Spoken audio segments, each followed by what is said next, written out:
SQL Server is a very powerful and a popular proprietary database from Microsoft.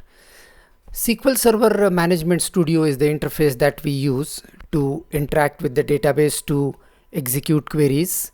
And at the time when we log into SQL Server, we'll have to specify the user ID and password of the database. If we have installed it locally, then the user ID is going to be SA by default, system administrator, and the password whichever we specified at the time of installation of the database. So we have specified the user ID and password, and we have logged into the SQL Server Management Studio. Now here we can see the databases which are already created on the SQL Server database server. SohamDB is the database which already exists there. So, and there are some tables also. We can create our own database. To fire execute queries, we have to click new query button there. So an editor is provided where we can type and execute our queries. So the first thing we can do on a database server like Microsoft SQL Server is to create our own database. We are creating a database with a name ShareUDB. So create database ShareUDB, select the query and click to the button execute. Now commands completed successfully.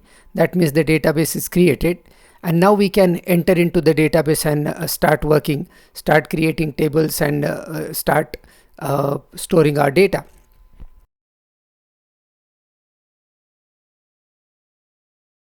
A query that we use to enter into a database is use, and the name of the database ShareUDB. So now the database ShareUDB is selected, and now whatever I do will be stored in this database. The first thing we'll do is to create a table. Again, as I told you, SQL is a language that is used by all the databases, and whatever queries we used in MySQL and in Oracle can be used on Microsoft SQL Server also. So the same create table query we are using with columns like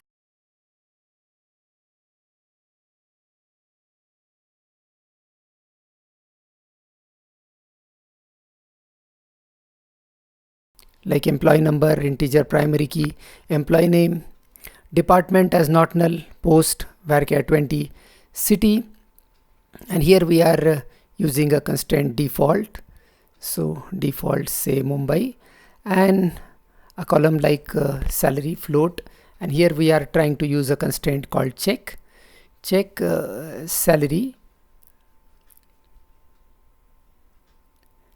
greater than say 5,000, and a column we are using it as mobile varchar 10, and here we are trying to use a constraint unique.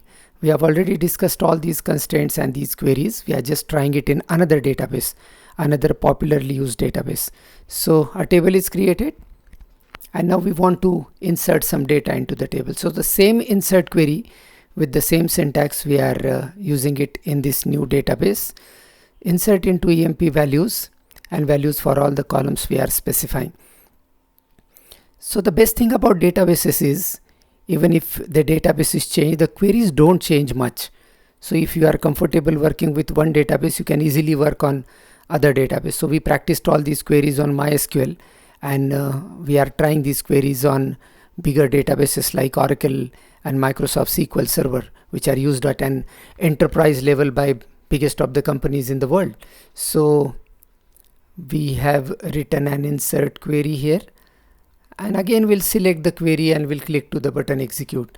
One row affected. That means this record is inserted successfully in the table EMP, and now to see the data present in the table, the same select query we will be using, select star from EMP, and here you can see the data is printed in the output.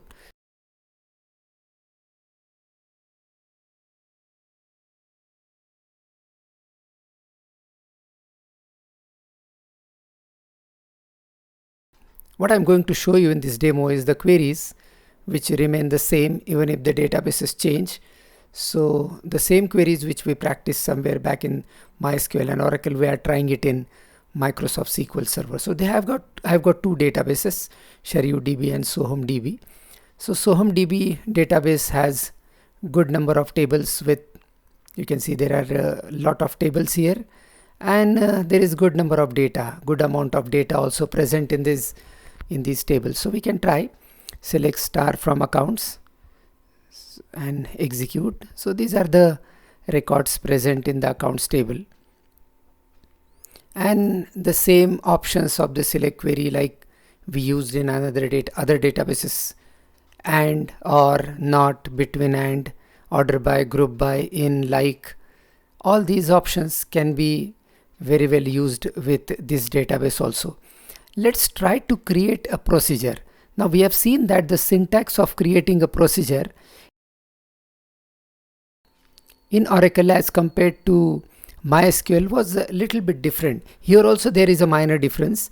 Create procedure, suppose deduct amount, at ANO integer. So at the rate is a symbol that we add to a variable when we create in a procedure, so that it can be differentiated from the column names.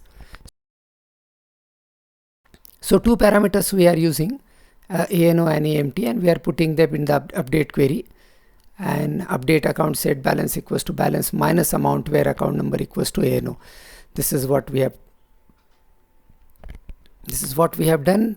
The procedure is created. Now we want to execute this procedure. So there is a record 1077 is the account number and 18,600 is the balance.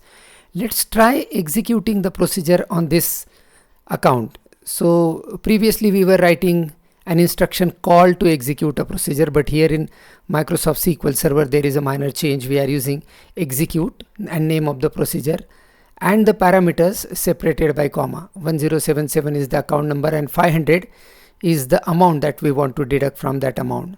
Let's again fire the select query and see what has happened to the balance. Now the balance of account number 1077 is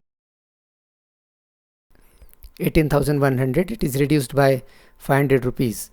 Now we can try a few other things like we did something called as joins in MySQL. Inner join, left outer join, right outer join, full outer join. So full outer join was one join that we could not do in MySQL because it is not very well supported. So let's try doing that in Microsoft SQL Server. So I have got two tables, customers and products, and I want to join them together with some joining mechanism. So we are writing select customers.customer name, comma, products.product name. Because the data is coming from more than one tables, I will have to specify name of these tables. So select customers.customer name, products.product name, products.company, products.price. From customers, inner join products. Now we are using inner join in this case, and the condition that we want to apply is the product ID in the customers table and the product ID in the products table should match. So on the basis of that match, this result is generated. And now let's try full outer join. Inner join only displays matching records.